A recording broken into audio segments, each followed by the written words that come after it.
भारत माता की, भारत माता की, भारत माता की। महाराष्ट्र के लोकप्रिय मुख्यमंत्री एकनाथ शिंदे जी, केंद्रीय मंत्रिमंडल के मेरे साथी अनुराग ठाकुर, भारती पवार, निशित प्रामाणिक, महाराष्ट्र के डिप्टी सीएम देवेंद्र फडणवीस, अजित पवार जी, सरकार के अन्य मंत्रीगण, अन्य महानुभाव और मेरे युवा साथियों, आज का ये दिन भारत की युवा शक्ति का दिन है। ये दिन उस महापुरुष को समर्पित है जिसने गुलामी के कालखंड में भारत को नई ऊर्जा से भर दिया था। ये मेरा सौभाग्य है कि स्वामी विवेकानंद की जयंती पर मैं आप सब नौजवानों के बीच नासिक में हूं। मैं आप सभी को राष्ट्रीय युवा दिवस की शुभकामनाएं देता हूं। आज ही भारत की नारी शक्ति की प्रतीक राजमाता जिजाऊ मां साहब की भी जन्म जयंती है। राजमाता जिजाऊ मांसाहेब यांच्या जयंती दिनी त्यांना वंदन करण्यासाठी मला महाराष्ट्राच्या वीरभूमीत येण्याची संधी मिळाली, याचा मला अतिशय आनंद आहे। मी त्यांना कोटी कोटी वंदन करतो। साथियों, ये केवल एक संयोग नहीं है कि भारत की अनेक महान विभूतियों का संबंध महाराष्ट्र की धरती से रहा है। ये इस पुण्य भूमि का, इस वीर भूमि का और इस तपोभूमि का प्रभाव है। इस धरती पर राजमाता जिजाऊ मां साहब जैसी मातृशक्ति ने छत्रपति शिवाजी महाराज जैसे महानायक को गढ़ा।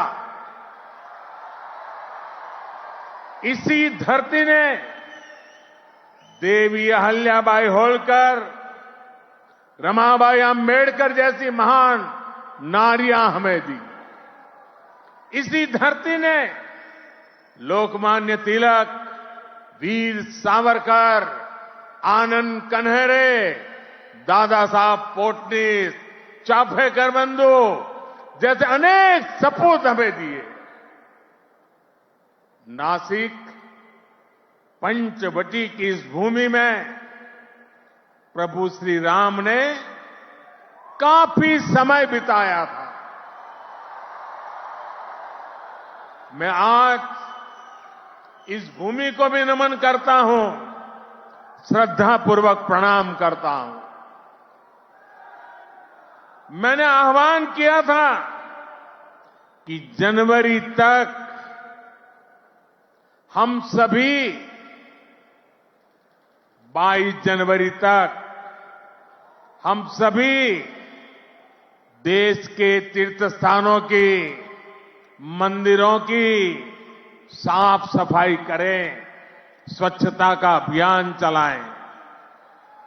आज मुझे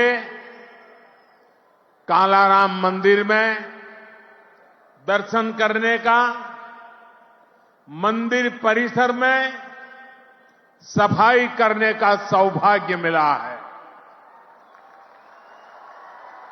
मैं देशवासियों से फिर अपना आग्रह दोहराऊंगा कि राम मंदिर में प्राण प्रतिष्ठा के पावन अवसर के निमित्त देश के सभी मंदिरों में, सभी तीर्थ क्षेत्रों में स्वच्छता अभियान चलाएं, अपना श्रमदान करें।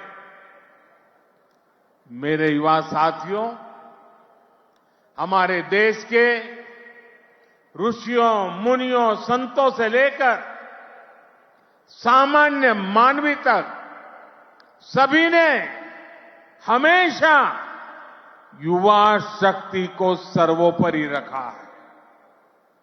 श्री अरविंद तो कहते थे कि अगर भारत को अपने लक्ष्य पूरे करने हैं तो भारत के युवाओं को एक स्वतंत्र सोच के साथ आगे बढ़ना होगा। स्वामी विवेकानंद जी भी कहते थे, भारत की उम्मीदें भारत के युवाओं के चरित्र, उनकी प्रतिबद्धता पर टिकी है, उनकी बौद्धिकता पर टिकी है। श्री अरबिंदो स्वामी विवेकानंद का ये मार्गदर्शन आज 2024 में भारत के युवा के लिए बहुत बड़ी प्रेरणा है। आज भारत दुनिया की टॉप 5 इकोनॉमी में आया है।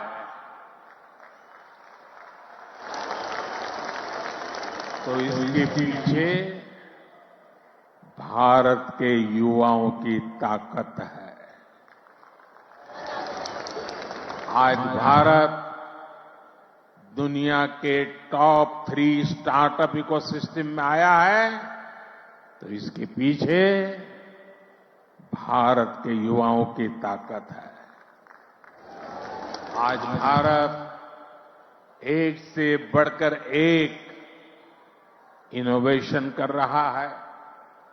आज भारत रिकॉर्ड पेटेंट फाइल कर रहा है।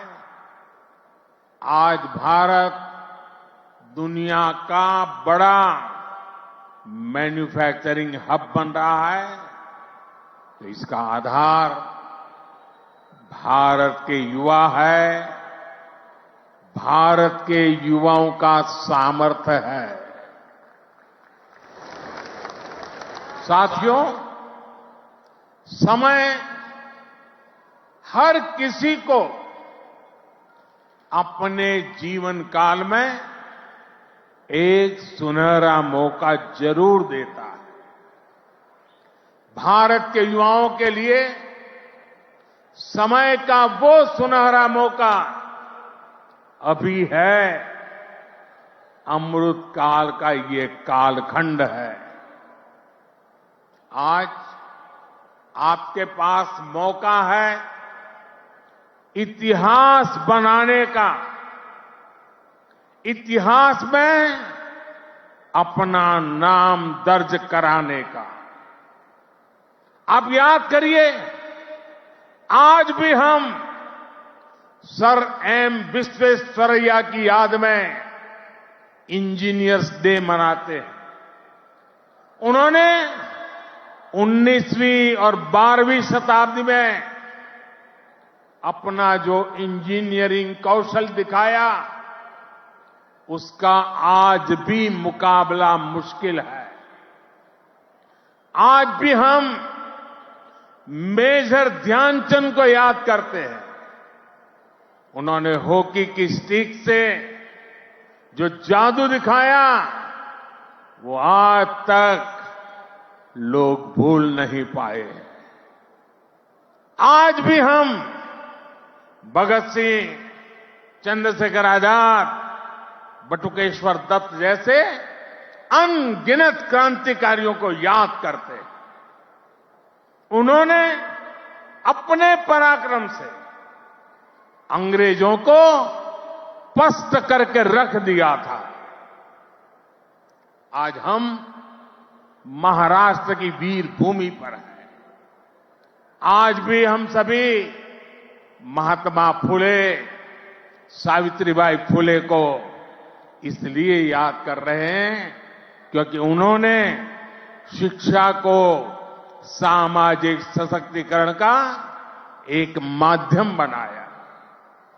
आजादी के पहले के कालखंड में ऐसे सभी महान व्यक्तित्वों ने देश के लिए काम किया।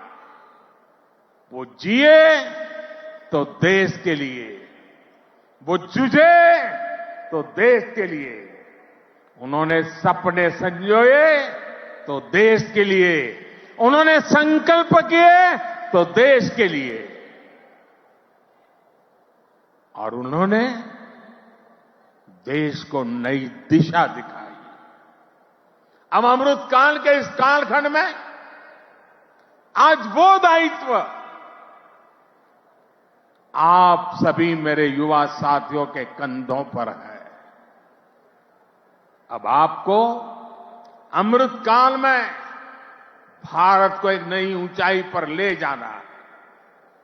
आप ऐसा काम करिए कि अगली शताब्दी में उस वक्त की पीढ़ी आपको याद करे, आपके पराक्रम को याद करे।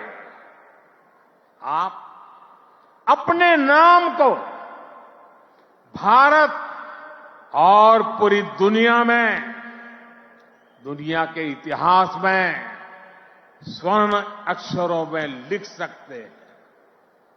इसलिए मैं आपको 21वीं सदी के भारत की सबसे सौभाग्यशाली पीढ़ी मानता हूं। मैं जानता हूं आप ये कर सकते हैं।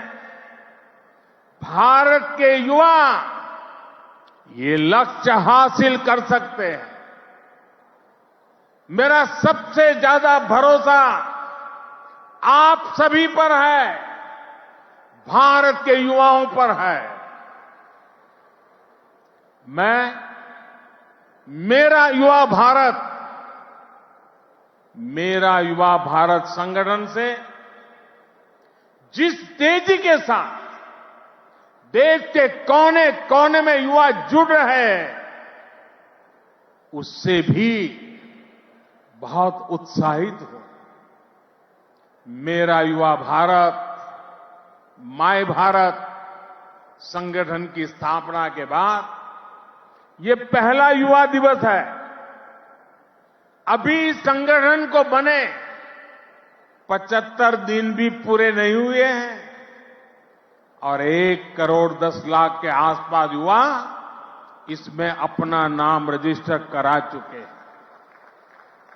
मुझे विश्वास है आपका सामर्थ्य, आपका सेवा भाव देश को, समाज को नई ऊंचाई पर ले जाएगा। आपका प्रयास, आपका परिश्रम युवा भारत की शक्ति का पूरी दुनिया में परचम लहराएगा। मैं माय भारत संगठन में रजिस्टर कराने वाले सभी युवाओं का आज विशेष अभिनंदन करता हूं। और मैं देख रहा हूं माय भारत में रजिस्ट्रेशन में हमारे युवा और हमारी युवतियां दोनों के बीच में कंपटीशन चलती है, कौन ज्यादा रजिस्ट्री करवाए। कभी युवक आगे निकल जाते हैं, कभी युवतियां आगे निकल जाती हैं। बड़ी जोरों की स्पर्धा चल रही है। साथियों, हमारी सरकार को अब 10 साल हो रहे हैं। इन 10 वर्षों में हमने पूरा प्रयास किया है कि युवाओं को खुला आसमान दे, युवाओं के सामने आने वाली हर रुकावट को दूर करे।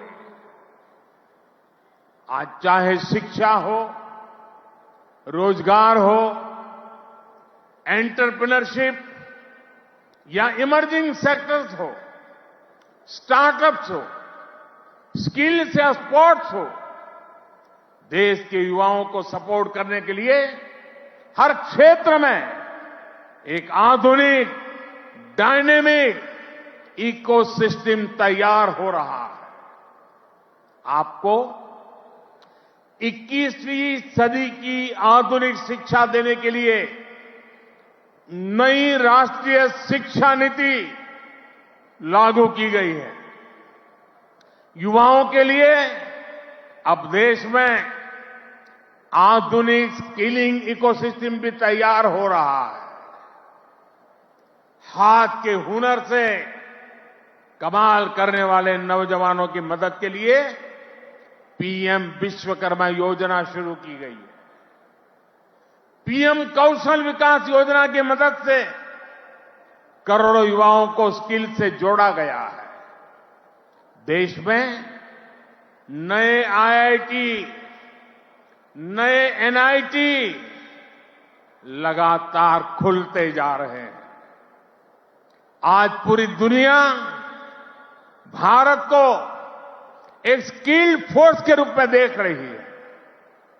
विदेश में हमारे युवा अपना कौशल दिखाया पाए, इसके लिए सरकार विदेश जाने वाले युवाओं को ट्रेनिंग भी दे रही है। France, Germany, UK, Australia, Italy, Austria जैसे अनेक देशों के साथ सरकार ने जो मोबिलिटी समझौते किए हैं, उसका बड़ा लाभ हमारे युवाओं को मिलेगा। साथियों, युवाओं के लिए नए अवसरों का आसमान खोला जाए। सरकार इसके लिए हर क्षेत्र में पूरी शक्ति से काम कर रही है। देश में ड्रोन सेक्टर के लिए नियम सरल बनाए गए हैं। सरकार आज एनिमेशन, विजुअल इफेक्ट्स, गेमिंग और कॉमिक सेक्टर्स को प्रमोट कर रही है। एटॉमिक सेक्टर, स्पेस और मैपिंग सेक्टर को भी खोला गया है। आज हर क्षेत्र में पिछली सरकारों से 2 गुनी, 3 गुनी रफ्तार से काम किया जा रहा है। ये जो बड़े बड़े हाईवे बन रहे हैं, वो किसके लिए है? आपके लिए, भारत के युवाओं के लिए। ये जो नई नई वंदे भारत ट्रेनें चल रही है, वो किसकी सहूलियत के लिए? आपके लिए, भारत के युवाओं के लिए। हमारे लोग विदेश जाते थे, वहां के पोर्ट, वहां के एयरपोर्ट देखकर सोचते थे कि भारत में ऐसा कब होगा। आज भारत के एयरपोर्ट्स दुनिया के बड़े से बड़े एयरपोर्ट का मुकाबला कर रहे हैं। कोरोना के समय आपने देखा है, विदेशों में वैक्सीन के सर्टिफिकेट के नाम पर कागज थमाया जाता है। ये भारत है जिसने हर भारतवासी को वैक्सीन लगाने के बाद डिजिटल सर्टिफिकेट दिया। आज दुनिया के कितने ही बड़े देश हैं जहां पर लोग मोबाइल डेटा इस्तेमाल करने से पहले 100 बार सोचते हैं। वहीं आप भारत के युवा हैं जो इतना सस्ता मोबाइल डेटा इस्तेमाल कर रहे हैं कि दुनिया के लोगों के लिए अजूबा है, कल्पना से परे है। साथियों, आज देश का मिजाज भी युवा है और देश का अंदाज भी युवा है। और जो युवा होता है वो पीछे नहीं छोड़ता, पीछे नहीं चलता, वो स्वयं लीड करता है। इसलिए आज टेक्नोलॉजी की फील्ड में भी भारत फ्रंट से लीड कर रहा है। चंद्रयान और आदित्य L1 उसकी सफलता हमारी आंखों के सामने है। Made in India INS Vikrant जब समंदर की लहरों से टकराता है तो हम सभी का सीना चौड़ा हो जाता है। जब लाल किले से मेड इन इंडिया तोप गरजती है तो देश में एक नई चेतना जग जाती है। जब भारत में बना फाइटर प्लेन तेजस आसमान की ऊंचाई नापता है तो हम गर्व से भर जाते हैं। आज भारत में बड़े बड़े मॉल से लेकर छोटी छोटी दुकान तक हर तरफ UPI का इस्तेमाल हो रहा है और दुनिया हैरान है। अमृतकाल का आरंभ गौरव से भरा हुआ है। अब आप युवाओं को इस अमृतकाल में इससे भी आगे लेकर जाना है, विकसित राष्ट्र बनाना है। साथियों, आपके लिए ये समय सपनों को विस्तार देने का समय है। अब हमें केवल समस्याओं के समाधान नहीं खोजने हैं, हमें केवल चुनौतियों पर विजय नहीं पानी है, हमें खुद अपने लिए नए चैलेंजेस तय करने होंगे। हमने 5 ट्रिलियन इकोनॉमी का लक्ष्य सामने रखा है। हमें दुनिया की तीसरी सबसे बड़ी अर्थव्यवस्था बनना है। हमें आत्मनिर्भर भारत अभियान के सपने को सिद्धि देनी है। हमें सर्विसेज और IT सेक्टर की तरह भारत को विश्व का मैन्युफैक्चरिंग हब भी बनाना है। इन आकांक्षाओं के साथ साथ भविष्य के प्रति हमारी जिम्मेदारियां भी है। जलवायु परिवर्तन की चुनौती हो, प्राकृतिक खेती को बढ़ावा देना हो, हमें लक्ष्य बनाकर तय समय में इन्हें प्राप्त करना है।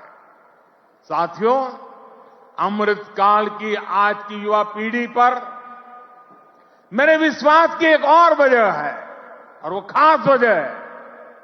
इस कालखंड में देश में वो युवा पीढ़ी तैयार हो रही है जो गुलामी के दबाव और प्रभाव से पूरी तरह मुक्त है। इस पीढ़ी का युवा खुलकर कह रहा है, विकास भी और विरासत भी। ये लोग आयुर्वेद तो हमारे देश में योग हो या आयुर्वेद हो, हमेशा भारत के लिए एक पहचान के रूप में रहा है। लेकिन आजादी के बाद इन्हें ऐसे ही भुला दिया गया। आज दुनिया इन्हें स्वीकार कर रही है। आज भारत का युवा योग आयुर्वेद का ब्रांड एम्बेसडर बन रहा है। साथियों, आप अपने दादा दादी, अपने नाना नानी से पूछिएगा, वो आपको बताएंगे कि उनके दौर में रसोई में बाजरे की रोटी, कोदो, कुटकी, रागी, ज्वार यही तो हुआ करता था। लेकिन गुलामी की मानसिकता में इस अन्न को गरीबी के साथ जोड़ दिया गया, इन्हें रसोई से बाहर कर दिया गया। आज यही अन्न मिलेट्स के रूप में, सुपर फूड के रूप में वापस रसोई में पहुंच रहे हैं। सरकार ने इन मिलेट्स को, मोटे अनाज को श्री अन्न की नई पहचान दी है। अब आपको इन श्री अन्न का ब्रांड एम्बेसडर बनना है। श्री अन्न से आपकी सेहत भी सुधरेगी और देश के छोटे किसानों का भी भला होगा। साथियों, आखिर में एक बात राजनीति के माध्यम से देश की सेवा की भी करूंगा। मैं जब भी ग्लोबल लीडर्स या इनोवेटर से मिलता हूं तो उनमें मुझे एक अद्भुत आशा दिखती है। इस आशा की, इस आकांक्षा की एक वजह है डेमोक्रेसी, लोकतंत्र।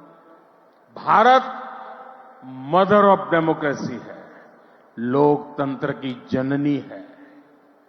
लोकतंत्र में युवाओं की भागीदारी जितनी अधिक होगी, राष्ट्र का भविष्य उतना ही बेहतर होगा।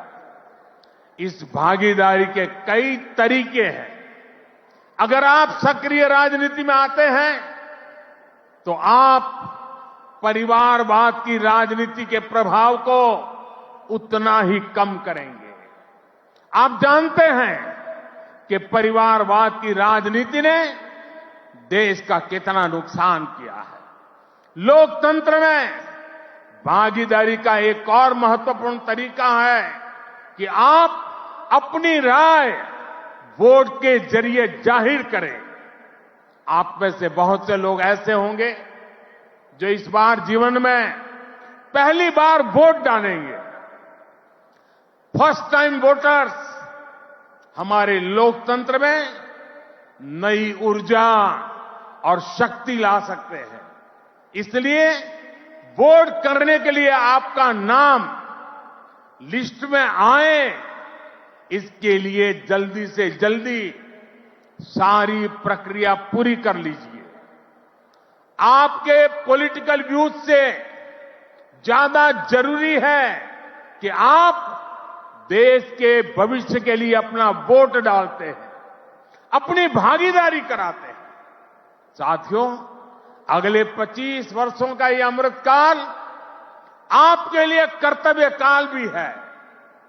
जब आप अपने कर्तव्यों को सर्वोपरि रखेंगे तो समाज भी आगे बढ़ेगा, देश भी आगे बढ़ेगा।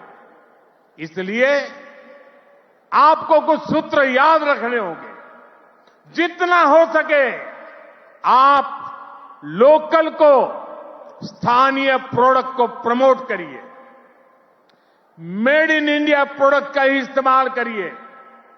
किसी भी तरह की ड्रग्स और नशे की लत से बिल्कुल दूर रहिए। इन्हें अपने जीवन से दूर रखिए। और माताओं, बहनों, बेटियों के नाम अपशब्दों का, गालियों का इस्तेमाल करने का जो चलन है, उसके खिलाफ आवाज उठाइए, इसे बंद करवाइए। मैंने लाल किले से भी इसका आग्रह किया था, आज फिर से दोहरा रहा। साथियों, मुझे विश्वास है आप सब, हमारे देश का एक एक युवा अपने हर दायित्व को पूरी निष्ठा और सामर्थ्य से पूरा करेगा। सशक्त, समर्थ और सक्षम भारत के स्वप्न की सिद्धि का जो दीप हमने जलाया है, वो इसी अमृत काल में अमर ज्योति बनकर विश्व को प्रदीप्त करेगा। इसी संकल्प के साथ आप सभी का बहुत बहुत धन्यवाद। भारत माता की दोनों मुट्ठी बंद करके पूरी ताकत से आप जिस राज्य से आए हैं वहां तक आपकी आवाज पहुंचनी चाहिए। भारत माता की, भारत माता की, भारत माता की, भारत माता की। वंदे वंदे वंदे वंदे वंदे वंदे वंदे वंदे वंदे। धन्यवाद। बहुत बहुत धन्यवाद।